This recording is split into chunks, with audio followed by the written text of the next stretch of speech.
Hi friends, actually నవరాత్రుల పూజలు చేస్తున్నాను నేను.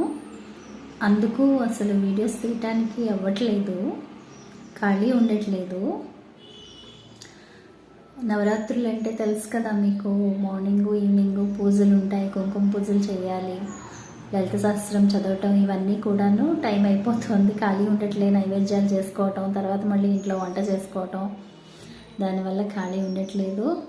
సో అమ్మ దయ ఉంటే అన్నీ ఉంటాయి మనకి.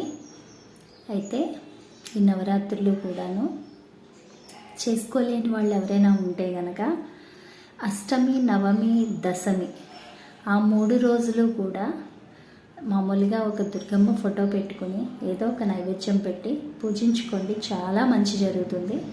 నాకు తెలిసిన విషయం ఏదైనా సరే మీతో చెప్తాను, మీకు తెలుసు.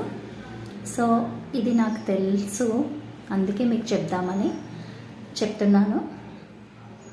అష్టమి, నవమి, దశమి ఈ 3 రోజులు, దసరా వరకు ఆ 3 రోజులు కూడాను మీరు చేసుకోండి, చాలా బాగుంటుంది. ఒకసారి ప్రయత్నించి చూడండి, చేస్తే కదా ఏదైనా ఎలా ప్రతిఫలం ఉంటుందన్నది తెలుస్తుంది మనకి.